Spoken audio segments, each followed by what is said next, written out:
¿Qué tal? Bienvenidos a un nuevo programa más de Crónicas, Personajes y Memoria de las Californias. El día de hoy tenemos un tema extraordinariamente importante para todos los que nos interesa el devenir del objeto del estudio de la historia, la sociedad en su conjunto, y un tema en el cual siempre nos hemos hecho algunas preguntas del por qué no tenemos descendientes indígenas de nuestros antepasados. El día de hoy vamos a tocar el tema de los límites de la identidad, los grupos indígenas de Baja California ante el cambio cultural. Le damos la bienvenida a la maestra Rosaelba Rodríguez Tomb. Maestra, bienvenida. Muchas gracias. Muy buenos días tenga usted. Buenos días. La verdad que nos encanta la publicación que tuvo a bien el Instituto Subcaliforniano de Cultura en editar de su investigación. Es una joya editorial para los oficiosos y los que les gusta el estudio de la historia. La verdad que es una aportación extraordinaria, que tiene un poquito ya de tiempo, pero que es un tema de investigación poco explorado. ¿Es así, verdad, maestra? Es así.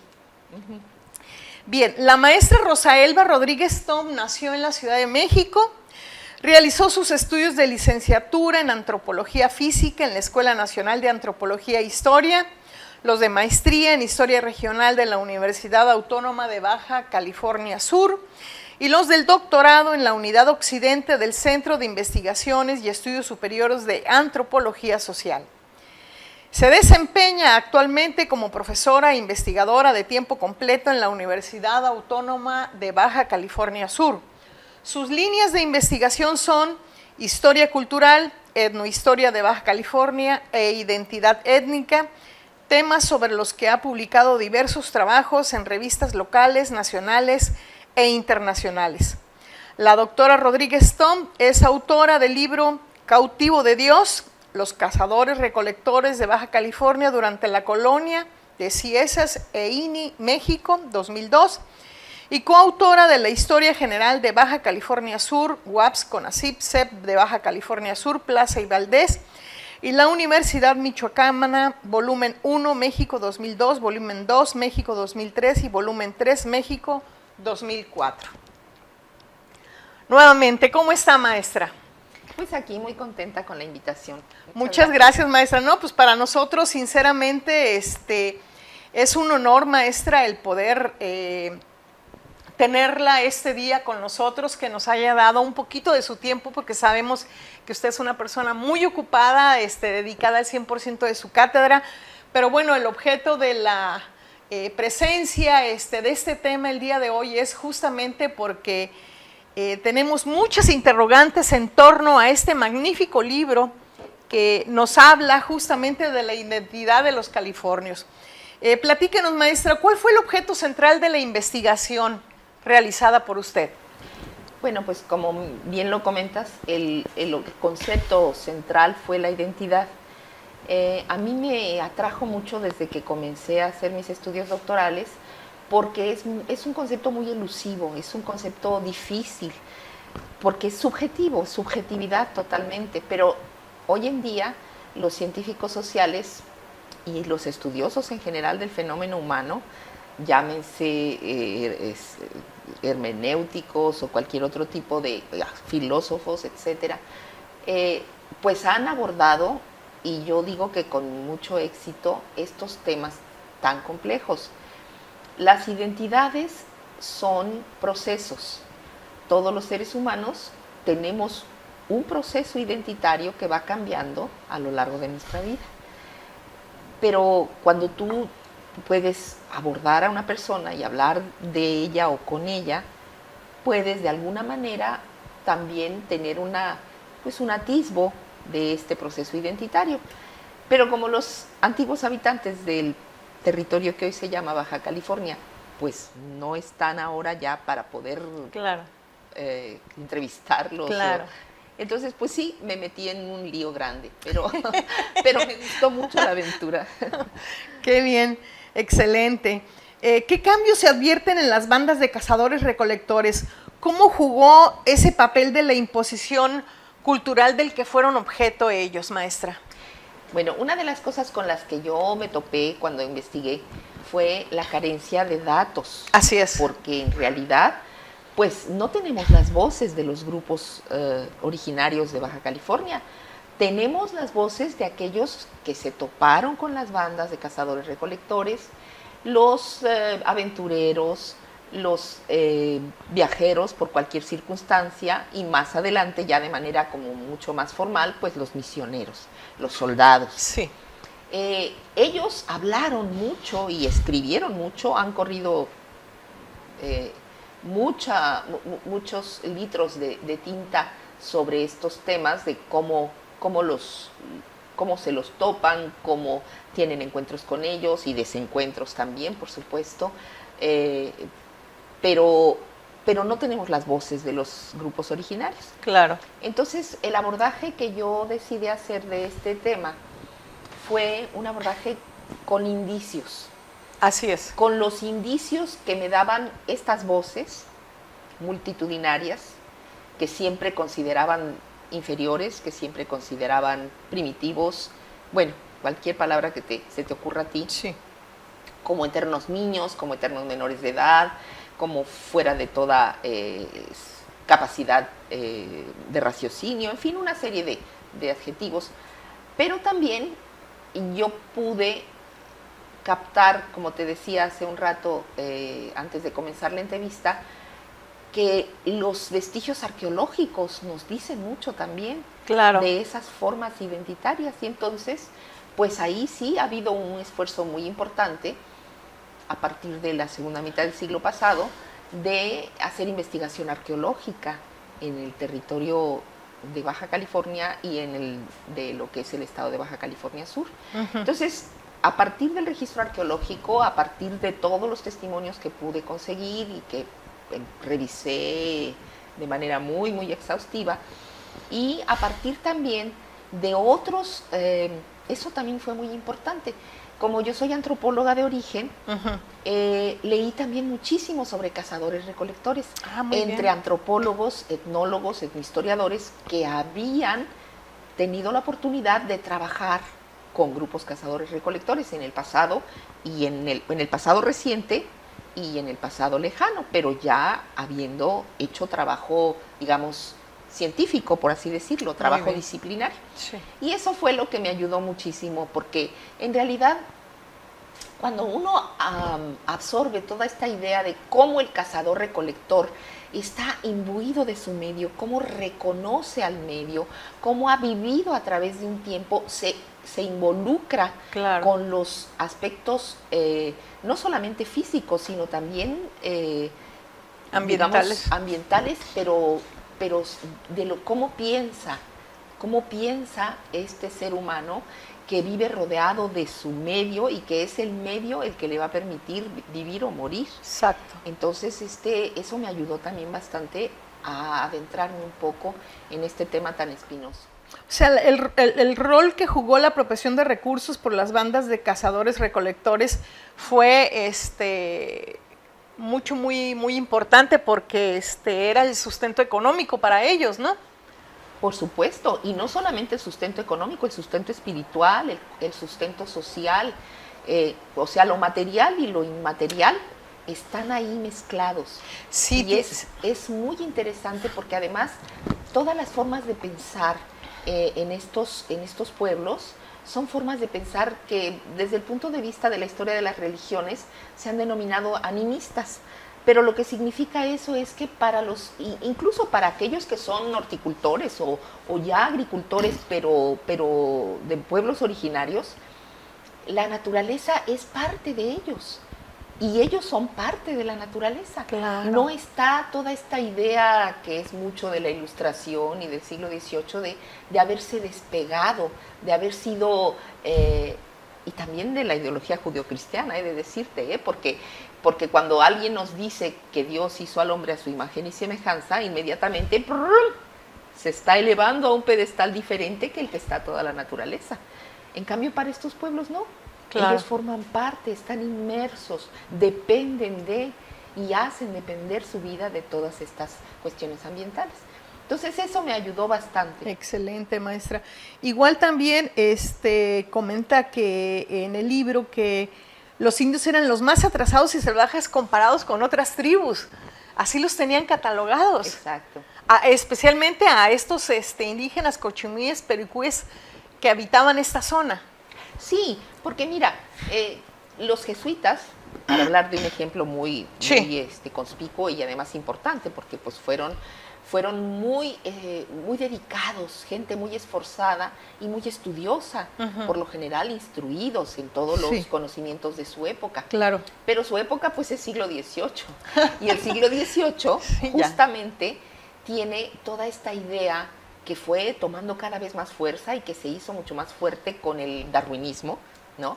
De que hay una cierta evolución, no nada más la evolución del cuerpo, digamos, de los mamíferos para llegar a ser primates y luego para llegar a ser homínidos y seres humanos, sino también una evolución que nos habla de lo primitivo y lo moderno, ¿no? Okay.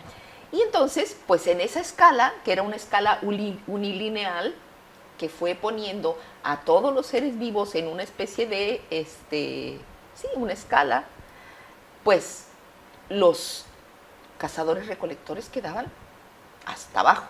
Eran primitivos, eran incapaces, claro. ¿no? Y bueno, por supuesto que todo esto tiene implicaciones políticas, porque todo lo tiene. Entonces, ¿qué hacían los que llegaron a toparse con los grupos cazadores-recolectores? Pues inmediatamente vamos a civilizarlos o vamos a tratar de quitarlos de este marasmo de desconocimiento y de ignorancia total, vamos a salvarlos. Y en el plano religioso, pues la salvación era la evangelización. Sí, convertirlos totalmente, ¿no? Modificarlos. Así es. Totalmente. Habla usted de los análisis que ya comentó ahorita, de comparativos de los vestigios, que es una técnica que ayuda a explorar mejor el concepto de fechamiento de una tribu, ¿no? Al hacerlos, la arqueología, los análisis, nos dan un poquito más de aproximación de qué época eran, ¿verdad? Sí, los análisis arqueológicos que comenzaron, bueno, los primeros análisis, digamos, de esta cronología de los objetos, que es lo que al arqueólogo le interesa, los objetos, lo material, ¿no? Comenzaron siendo análisis comparativos, ¿no? Cuando tú tenías, por ejemplo, de los arqueólogos que comenzaron a estudiar las ruinas romanas, cuando se topaban con una moneda que estaba bien fechada y todo lo asociado a esa moneda, pues se le podía dar una fecha relativa, una cronología relativa en relación con esa moneda. Pero la verdadera cronología se empezó a hacer la cronología absoluta, de decir cuántos años o cuántos cientos o cuántos miles de años hace que este objeto quedó aquí. Pues eso comenzó después de la Segunda Guerra Mundial, cuando se descubrió las propiedades de la radiactividad, de los isótopos radiactivos del carbono, que permitían un fechamiento pues absoluto, sin la comparación de nada. Y esto fue lo que a los arqueólogos les ha permitido hacer investigaciones interesantísimas sobre los yacimientos arqueológicos en la península de Baja California. Y sí, la verdad es que es impresionante la antigüedad que se ha llegado a obtener con estos métodos absolutos. Se han llegado a encontrar fechamientos hasta de más de 17,000 años antes del presente, lo cual es increíble, no lo puedo no creer, ¿no? Sí. Por eso habla usted en su libro de las aristas de la identidad, ¿no? De una dificultad de carencia de fuentes porque los indígenas no escribieron nada ni tenían nada y se valió usted de los informes de los misioneros, de lo que narraban en esa experiencia con los indígenas, ¿no? Sí, te digo, los medios de los que yo me valí fueron muy variados, entonces es una indagación que tiene mucho de detectivesca, no lo digo yo, lo dice un historiador italiano que se llama Carl Ginzburg. Es la investigación de los indicios, como la de Sherlock Holmes. Si ves una pequeña huella ahí, pues ahí haces una inferencia. Claro. ¿No? Y te das muchas licencias, esa es la verdad. Pero bueno, si tienes la honestidad de decir, estoy haciendo especulación con base en este pequeño dato, Sí. pero ahí se las dejo, ¿no? Sí, sí, sí, Que es para lo que uno... ahora sí que para la que el digieran de lector- la manera que consideren, ¿no? Y el fenómeno de aculturación, maestra, ante la avasallador presencia del misional, ¿cómo resultó? Bueno, pues también todo eso lo digo a partir de inferencias, a partir de ciertos cálculos sobre la base de lo que me daba la información, tanto la información escrita como la información arqueológica y la información ambiental. Entonces la aculturación, o sea, sí fue avasalladora, no lo podemos negar. Tan avasalladora fue que, como dices tú, no podemos hoy contar con la presencia de esta cultura extinta de los cazadores-recolectores en Baja California Sur. Pero no es cierto que haya sido un avasallamiento sin que hubiera una respuesta, sin que hubiera una reacción y una defensa. Y sí la hubo, y eso es lo que yo de alguna manera trato de explicar. Las identidades fueron golpeadas, fueron disminuidas en su importancia, y precisamente por esa disminución de la identidad étnica de los cazadores-recolectores en Baja California, se pusieron mucho más en peligro, se hicieron mucho más frágiles, porque se les arrancó muchas veces del medio que los nutría, que los sustentaba, y se les arrancó de manera no total, porque eso hubiera podido hacer que sobrevivieran, aunque por supuesto dejarían de ser indígenas, dejarían de ser cazadores-recolectores. Pero no se les podía sustraer totalmente de esa cultura, porque el territorio era tan árido, tan difícil, que difícilmente podían tener nutrientes, alimentos, abasto, para mantenerlos tranquilos, totalmente sedentarios. Y entonces lo que hicieron los misioneros fue una serie de visitas alternadas. Entonces llegaban unas bandas que cuando estaban en la misión tenían que transformar totalmente sus comportamientos y sus costumbres, que eran sometidos al régimen muy occidental de la misión, que si se levantan y que al rezo, que si desayunan y que al rezo, que si van al trabajo y que al rezo, o sea, eso. Y luego separar hombres y mujeres, más que los casados, les daban cabañitas o chocitas para que estuvieran juntos. Pero eso de los casados también era un problema, porque aquí, y en muchos grupos cazadores-recolectores, la institución matrimonial, que sí existe, por supuesto, es también muy diversa y es muy variada. Claro. Y en las épocas de gran abundancia, y eso sí varios de los misioneros lo mencionaban, y también varios de los, Homer Ashman, un historiador y antropólogo estadounidense que tuvo un libro muy, muy influyente para todos nosotros, los estudiosos de los grupos cazadores-recolectores, que él decía, pues, es que allí las uniones eran libres y eran abiertas, así tienen que ser las bandas. No son entidades articuladas, pues. O sea, tienen una articulación, pero tienen una flexibilidad necesaria por la flexibilidad de los cambios ambientales. Claro. Entonces, pues, por supuesto que todo eso se pierde en la misión, que es tan regulada, tan estricta, y eso desestabiliza a las poblaciones cuando les dicen, pues ya, acabó su periodo de adoctrinamiento, vámonos para afuera porque siguen los otros. Y entonces los que se salen los mandan, no, sin poder comer ni nada, los mandaban, sí, con vigilancia incluso, pero a veces no podían seguir la vigilancia. ¿Por qué? Pues porque tenían todavía una gran movilidad, y eso hizo que subsistieran las identidades durante mucho tiempo. Weger decía que no se atendían los enfermos entre las mismas bandas, ni cuidaban a los niños que estaban desamparados o huérfanos, que no les importaba, ¿no?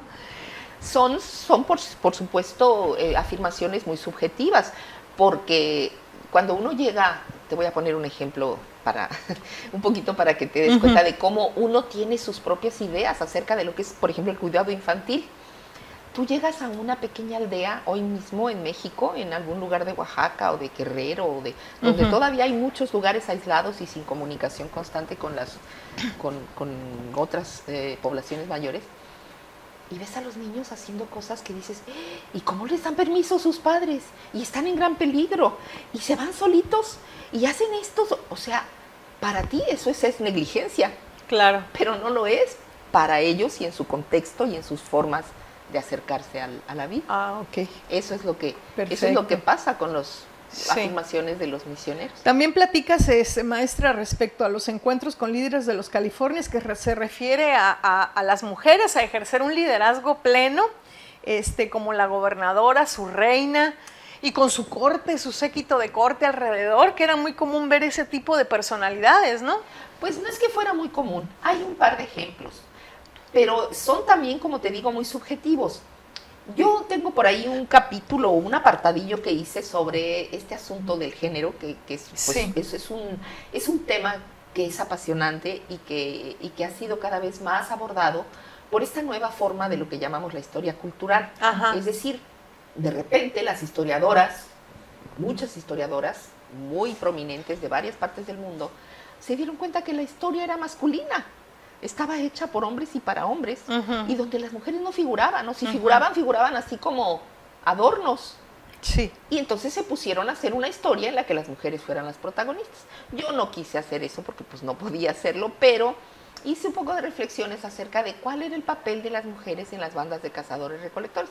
Y me basé también en un montón de trabajos de otros autores, y con los elementos que yo conseguí, con la teoría de cazadores-recolectores, en la que es obvio que si hay épocas de gran carestía, de gran escasez, todo mundo tiene importancia económica, porque hasta los niños que van y escarban en la playa para sacar un molusco, y los que conocen cuál es la característica de esta fruta o de esta semilla, que es, si le quitas la cáscara no es venenosa, si le dejas la cáscara te mueres si te la comes. O sea, todos estos conocimientos acumulados y todos los grupos de edad involucrados hacen que la importancia económica de la mujer no sea como la importancia económica de la mujer en otros sistemas, en otros modos de vida.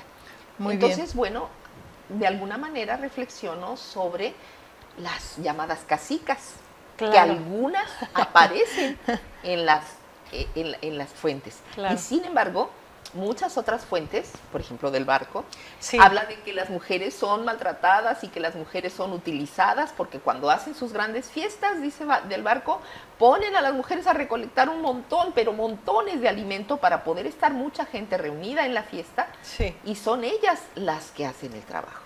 También señala del Barco que los hombres tomaban a 2 esposas, existía la poligamia.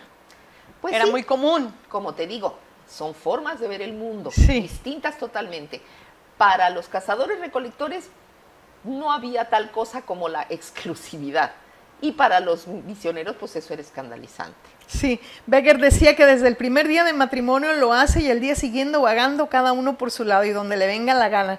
Por semanas no viven juntos, o era un matrimonio o era un negocio. Los celos no existían, dice Becker.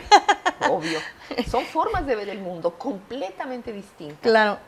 Clavijero, también señalas en tu libro, maestra, que comían muchas cosas que para nosotros no son alimentos: frutas, gusanos, arañas, lagartijas, culebras, gatos, leones. Un perro era tan apetecible como para nosotros un cabrito. Exactamente. Y para los misioneros y para los guardianes de las misiones fue un dolor de cabeza constante, porque siempre tenían que estar cuidando al ganado, tenían que estar cuidando a los que no caballos, se lo robaran, tenían que estar cuidando ¿verdad? a los perros, porque en algún momento de descuido, pues era alimento. Sí, O sea que le entraban a todo. a todo. Ah, caray. Hablas también de una tabla de comidas repartida en todo lo que es la geografía de la península, y me llama mucho la atención que señalas en Los Cabos, en Magdalena, centro peninsular, la yuca y palmilla, maestra.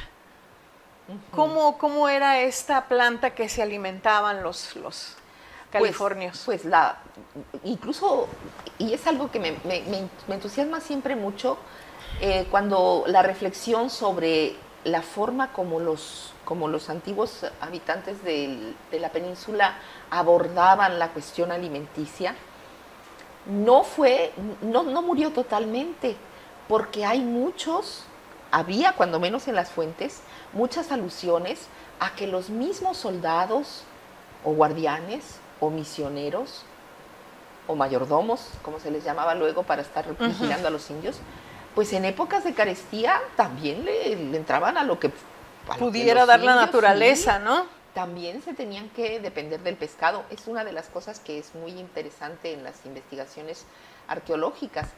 Los concheros. Por supuesto los concheros, pero también los restos humanos. Hay unas formas ahora de medir por el contenido de los huesos la posible paleodieta.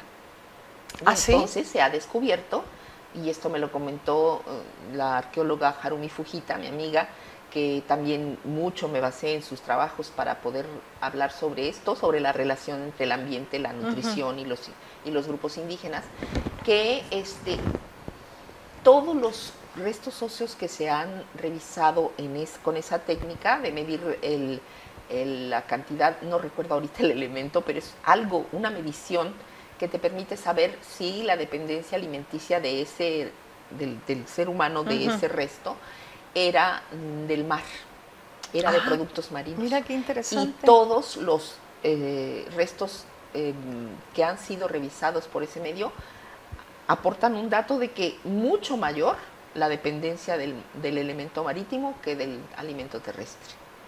Sí, de hecho, en algunos vestigios de las pinturas rupestres se ven las mantarrayas, las ballenas, sí, por supuesto. Se ven todo tipo de animales en los petroglíferos que se han encontrado en la zona norte de la península, ¿no? Sí. Y aquí también tenemos pintura no tan espectacular, pero mucha pintura realista, digamos, en la que se ven animales que fueron importantes. Claro. Por supuesto que la cacería era un recurso importante de alimentación, pero también lo era la recolección. Sí, por supuesto. Y también lo era la pesca. Entonces, tal vez en lugar de hablar de cazadores-recolectores, deberíamos hablar, nomás que pues, es más largo y más latoso, de los cazadores-recolectores-pescadores. Eso es. Que eso fueron todos los grupos originarios de aquí. Fíjese, maestra, que hay una representación del liderazgo del femenino. Y yo me quedé pensando cuando la conocí hace 5 años, esa cueva de El Palmarito, que es una zona del rancho de Santa Marta que está ubicada atrás de, ¿sí la conoce? Sí. Atrás de Bonfil. Yo vi la representación de una mujer adulta en la parte alta totalmente y se ve su fisionomía física, por eso reflexionamos que era una mujer adulta. En la parte alta del dibujo, del lienzo de piedra, y el chamán por un lado con esa capa tan exagerada de que eran de cabellos humanos. De cabellos humanos de los pacientitos que iba y visitaba y le donaban su pelo, pues si moría, ¿no? Así es. También el papel del chamán y de la guama, como lo menciona usted en su libro, jugó un rol muy importante. Claro, porque son sociedades, y aquí ya empezamos a hablar un poco, y yo también trabajo el tema en mi libro, de la organización social. La organización social de los cazadores-recolectores no es que fueran, como lo decía de repente Beger, que cada quien vagara a su antojo y de que no hubiera ninguna regla social. No, las normas sociales son diferentes de las de los grupos sedentarios, pero hay unas normas sociales. Y en esas normas sociales es importante considerar a los liderazgos. Los líderes, en general, son líderes importantes, pero para actividades específicas. Por ejemplo, si va a haber una ceremonia de propiciamiento de algo, bueno, el líder es el chamán. Pero si va a haber una cacería, el líder es el cazador más ducho, el que corra más o el que tenga mejor puntería. Más diestro. Y si hay alguna ceremonia en la que haya líderes mujeres, que seguramente las había, aunque no sabemos especificar por qué, pues entonces el liderazgo lo ejercía una mujer. Entonces, como son sociedades tan flexibles, los liderazgos cambian. No hay un jefe.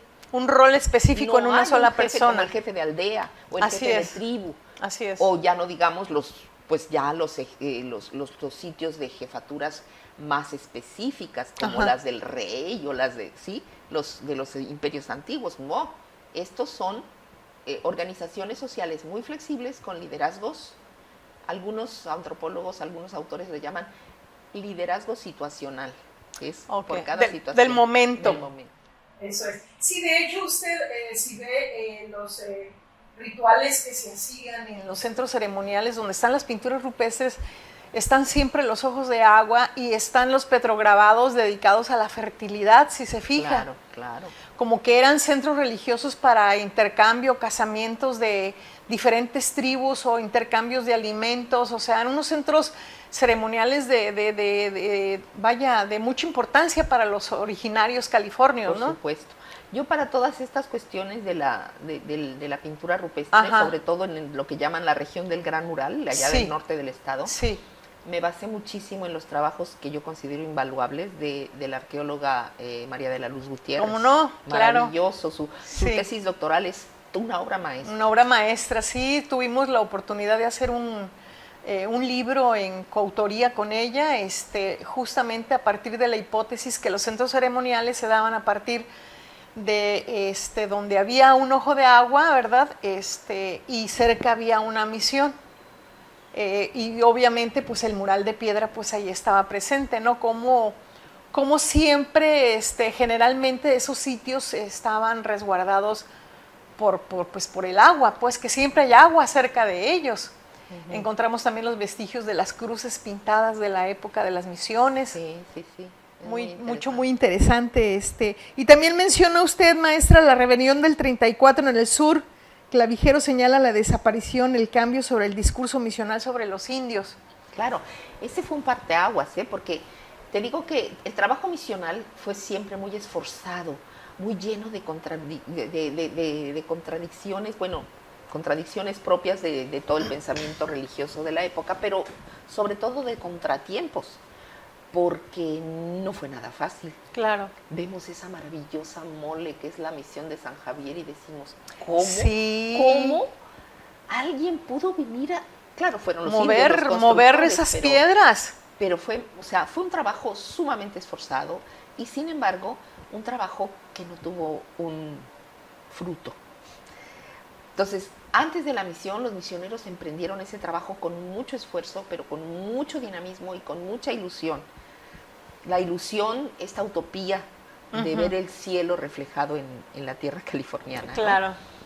Pero cuando pasa lo de la rebelión, se vinieron abajo muchas ideologías, muchas conciencias, les quedó claro pues que era imposible.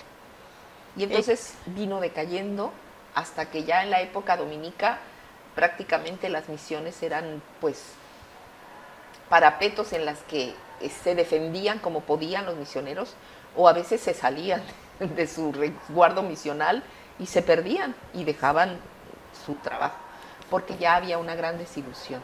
Claro, y aunado a ello la presencia de José de Gálvez que traía su protocolo de la instrucción, de que tenían que darle un solar a una persona con tantos números de metros, con un árbol en la puerta, con un gallo, con un desarmador. Imagínense a los indios de entregarles, incorporarlos a esa visión occidental. Sí, fue, claro, debe haber habido algunos, por ejemplo, los que estaban más allegados, los claro. que pudieron abrevar directamente de la enseñanza de los padres, uh-huh. pues que inmediatamente transformaron su vida, se quedaron en las misiones, ejercieron sus formas de vida nuevas y se olvidaron de que habían sido cazadores-recolectores. No lo dudes que ha habido eso. Sí, claro, ¿no? O aquellas mujeres que fueron tomadas como esposas, que también hay algunos testimonios que hablan de ello, que los soldados tomaban por esposa a alguna indígena. Claro. Y cuando no había problemas, porque a veces sí había problemas y la India se regresaba para su ranchería, como le decían, pues estas mujeres sí pasaban por el proceso de aculturación y se convertían en auxiliares de la misión y punto. Claro. Sí, como lo maneja Mario Magaña en su libro, ¿no? Indios, soldados y rancheros. Llegaron como soldados, luego se convirtieron en rancheros, luego en terratenientes, ¿no? Exactamente. Se fueron incorporando y apropiándose poco a poco de todo. Poco. Incluso algunos de los... Yo he tenido la fortuna de viajar por algunas partes de la península y especialmente de la media península de Baja California Sur, que es un estado que me enamora siempre por su naturaleza. Y he visto a las personas que tienen una forma de ser, una fisonomía, seguramente tú también te has dado cuenta, es una fisonomía muy característica, y si has visto luego los restos óseos de los antiguos californianos, Sí. hay un parecido. Claro. Entonces, ¿qué quiere decir? Son los descendientes, Claro. y están allí, están en los ranchos. Sí. Ya no son indios, por supuesto. No, claro. Son rancheros. Bueno, algunos han recuperado su identidad étnica, eso me encanta, Sí. porque la identidad es eso, es el proceso que tú voluntariamente, o a veces sin pensarlo, asumes de ser los indios cochimíes de allá de las misiones de Santa Gertrudis y de San Borja. Ujú. Es la etnogénesis. Ellos retoman la identidad étnica, entre otras cosas porque les da seguridad de la posesión de sus tierras, Claro. pero también con toda la voluntad y con toda la legitimidad, porque uno es quien dice ser, a menos que estés en un manicomio y digas que eres Napoleón, pero ellos Claro. son indígenas, porque además también sus ascendientes están en el mundo indígena. Claro. Excelente, Es maestra. maravilloso. Una plática que nos queda para muchas horas quizás, Sí. muy interesante su libro, su investigación aporta líneas muy bonitas que no conocíamos, y que los que nos escuchan y nos ven y nos siguen en las redes sociales de nuestro programa de Crónicas estarán encantados con más plática con usted. Infinitamente agradecida con usted de su tiempo para nuestro programa. No, con mucho gusto. Y muchas gracias. Con mucho gusto, fue un placer Gracias. estar platicando contigo. Gracias, maestra.